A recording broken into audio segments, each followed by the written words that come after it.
이번 시간에는 사용한 물품, 즉 오염된 물품이죠. 오염된 물품의 이동과 세척에 대해서 말씀드리도록 하겠습니다. 일반적으로 생각할 때 수술방은 가장 깨끗해야 되겠죠. 깨끗한 청결구역입니다. 그러나 수술 중에는 부분적으로 멸균 구역을 만들어 사용하다가 수술이 끝나고 나면 오염구역으로 변하는 특별한 특성을 가진 곳입니다. 따라서 수술이 끝났을 때는 기구는 가장 이렇게 더러운 상태가 되고요. 이런 기구들은 조심스럽게 세척실로 이동을 해야 됩니다. 즉, 환자의 혈액이나 체액이 묻어 있는 기구는 미생물이 쉽게 자랄 수 있는 환경이 되어 있는 것이고요. 가능하면 사용 즉시 세척실 또는 오염구역으로 이동을 해야 됩니다. 이동 시 주변 환경을 오염시키지 않도록 이런 밀폐된 박스 등을 이용해서 옮기는 게 좋고요. 그렇지 않을 경우에는 깨끗한 포로 덮어서 이동을 하는 게 좋습니다. 수술실의 세척실에서 세척하지 않고 조금 거리가 있는 중앙공급실로 이동 시에는 반드시 전용 용기를 사용하여 이동하도록. 세척은 멸균보다도 더 중요한 과정이 되겠습니다. 혈액 및 유기 물질들을 물로 제거하는 것만으로도 80%가 제거가 된다고 하고요. 나머지 20%를 제거하기 위해서 세제라든지 그 다음 적절한 온도, 시간, 그 다음에 기계적인 마찰 등이 세척의 요소로 존재하게 됩니다.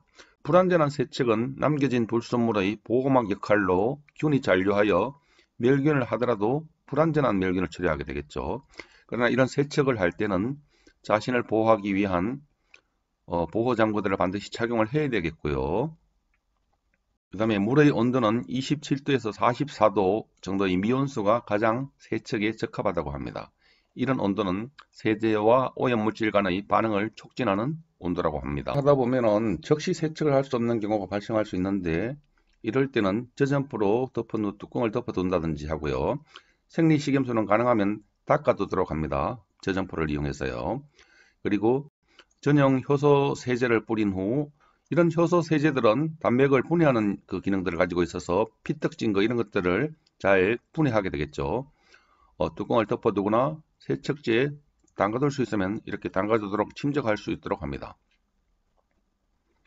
물품을 이동시킬 때는 그러나 멸균품과 오염물품을 함께 제거를 위한 준비사항 또는 주의사항으로는 먼저 육안으로 보이는 심한 오염은 깨끗하고 젖은 포로 제거를 해야 되겠죠. 세정제는 만약 기계 세척을 사용할 경우 세척기에 맞는 승인된 세제를 사용을 합니다.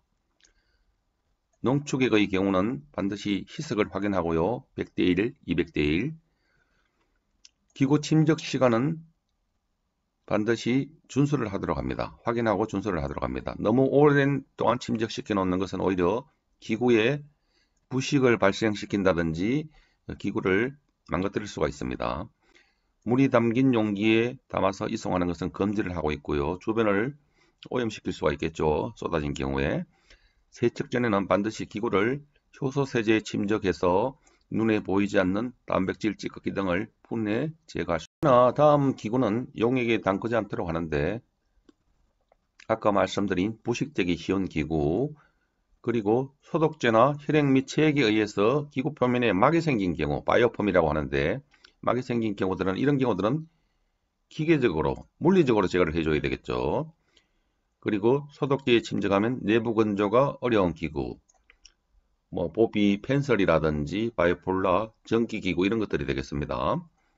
그리고 소독제에 항균 내성이 발생할 경우, 알코올에도 유효기간이 있는 겁니다. 알코올도 개복해놓고 오랫동안 쓰지 않으면 내부에서 균이 자랄 수 있습니다. 네, 세척을 하는 주된 이유는 바이오 버든을 줄이기 위한 것입니다. 바이오 버든이라고 하는 것은 물품 표면 위에 살 수 있는 박테리아의 수를 말하는데 세척을 하지 않고 이렇게 피막으로 보호가 되어 있다면 스팀이라든지 ETO라든지 어떤 소독제들도 이 피막을 통과하지를 못하기 때문에 멸균이 되지 않는 겁니다. 그래서 세척을 하는 주된 이유는 바이오 버든을 줄이기 위한 것이고, 그리고 세척을 할 때는 그런 기구들에 대해서 제조사의 권고에 따라 분해가 가능한 부분은 분해를 해서 세척을 하도록 하고요. 소독제의 사용은 잔존 미생물과 유기물을 비활성화시키는 작용을 합니다. 더 이상 작용하지 못하도록 만드는 것들이죠. 미생물들을. 그 다음 기구 조립 부위 등 기구에 협착되어 있는 데브리스 등을 정기적으로 제거하는 것은 이 기구의 수명 연장에도 그래서 세척을 할 때는 세제의 선택이 또 굉장히 중요한데요. 세척할 물품의 오염도에 따라서 세제가 선택되어야 되겠고요. 그 다음에 이 세제가 어떤 농도로 사용할 수 있느냐.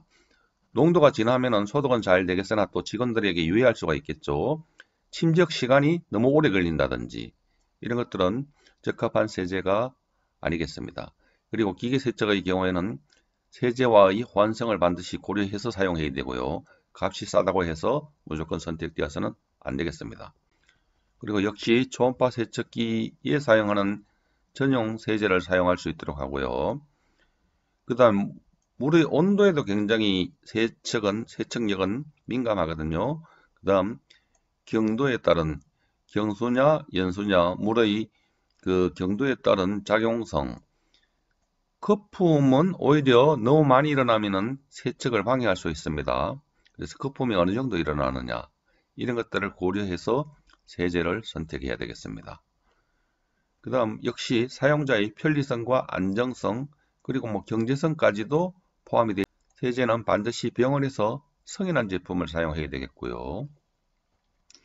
그리고 이렇게 희석해서 사용하는 용액들인 경우에 반드시 몇 배 희석인지 표시가 되어 있어야 되겠고, 예를 들어서 물 200배 희석이라고 하면은 물 1리터에 5cc라든지, 그 다음에 희석 후 24시간 동안 사용할 수 있고, 그 다음에 희석 일시와 유효 일시를 이렇게 표기를 해서 라벨링을 해서 사용하면은 가장 적합하게 세제를 사용한다고 볼 수가 있습니다. 그래서 세제의 종류는 크게 세 가지가 있는데 첫 번째 효소세제, 알칼리세제, 중성세제로 나뉩니다. 효소세제는 역시 침적하게 사용을 하고요. 단백질 제거에 탁월한 효과가 있으나 세척력은 떨어집니다. 그래서 소독 멸균 이전에 의료 장비나 기구의 세척을 위해서 사용하고 단백질, 지방, 탄수화물, 혈액 같은 유기물을 분해하는 효소 세제가 포함되어 알칼리 세제가 되겠는데요. 알칼리라고 하면 되게 pH 7 이상 세제를 알칼리 세제라고 합니다. 주로 기계 세척에 사용을 하고요. 성분은 인산염이라든지 유화제가 포함되어 있다고 합니다. 그래서 건조되어 굳은 혈액 잔여물 제거에 탁월하고 특히 스테인리스 스틸, 그 다음 유리, 플라스틱의 세척에 우수한 효과를 가집니다. 그러나 거품이 적고 세척력은 탁월하며 중화제와 반드시 같이 사용을 해야 된다고 합니다. 그 다음 중성세제가 있죠. 중성세제는 pH 7을 말하는데 보통 우리가 가정에서 쓰는 것들도 대개는 다 중성세제라고 보시면 되겠습니다. 그래서 성분은 역시 텐사이더와 엔자임이 일부 함유되어 있고요.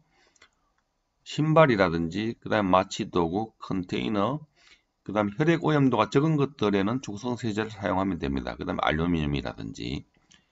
그러나 계민 활성제를 포함하고 있어서 거품이 많이 발생을 하죠. 그러나 환경 친화적이라고 합니다. 네, 세척 방법은 손세척과 기계적 세척 이렇게 두 가지로 크게 나뉘는데요. 규모가 작은 기관에서는 손세척이 훨씬 더 효율적일 수 있습니다. 그래서 손세척 또한 이머전 방법과 난 이머전 방법이 있는데 다시 말해서 용액에 담구어 두고 용액 속에서 세척하는 방법과 용액에 담구었다가 끄집어내서 세척하는 두 가지 방법으로 나뉠 수 있습니다. 그래서 손세척은 아주 미세한 기구로 기계 세척이 불가능한 경우가 손세척을 하게 되겠고요. 그 다음 이런 손세척들은 손세척 절차와 주의사항에 대하여 교육을 받은 직원이 반드시 수행하도록 하고요. 가능하면 물속에서 세척해서 물방울이 튀지 않도록 그렇게 합니다. 그리고 소를 이용하여 문지르게 되겠죠. 담글 수 없는 제품은 에어로솔을 최소화하여 세척을 하고 내관이 있는 기구는 세척 후 세제와 헹굼액을 반드시 통과시켜서 린싱을 철저하게 해주도록 해야 되겠습니다. 그러나 이러한 손세척의 단점은 미생물의 물리적인 제거나 병원균 파괴에 좀 취약하고요. 작업자가 감염으로부터 보호받을 수가 없다. 세제라든지 이제 오염된 균들이 작업자에게 이제 위해를 가할 수가 있겠죠. 다음 집중적인 세척 작업 및 관리가 이루어지지 않고 주변 환경을 오염시키고요. 때에 따라서는 기구의 손상 위험성이 높고요. 그 다음 표준화된 세척 결과를 보정할 수 없습니다. 누구는 세게 문지르고 누구는 약하게 문지르고 뭐 이런 것들 때문에. 그 다음 단검 세척이라든지 소독에 의한 여러 문제점을 발생시킬 수 있고요. 그 다음에 세제에 대한 과도한 노출로 인해 기구 자체에 부식이 발생할 수가 있고, 그 다음 작업 시간도 오히려 오래 걸릴 수가. 다음 세척 후 처리 단계인데요. 반드시 린싱, 세제가 묻어있는 모든 부위는 철저히 헹궈 내야 되겠습니다. 최종 헹굼은 용도에 따라서 멸균수라든지 정제수 또는 RO수라고 하죠. RO수를 사용하기도 하고요. 그 다음 건조를 잘 시켜야 되겠죠. 멸균제가 효과적으로 적용할 수 있도록 세척한 물품은 잘 건조시켜서 멸균을 시켜야 됩니다. 보풀이 없는 천이나 에어드라이 등을 사용하면 되겠고요. 내관을 건조하기 위해서는 헤파 필터를 통해 나온 공기를 사용하는 것이 바람직합니다. 공기 오염을 막기 위해서죠. 세척 후 처리 단계, 다시 말해서 세척에 사용한 도구들도 반드시 세척 건조 그리고 손상된 것은 폐기를 하도록 하고요. 가능하면 일회용을 사용하고 재사용 도구는 최소 하루에 한 번 이상 소독을 권장을 합니다.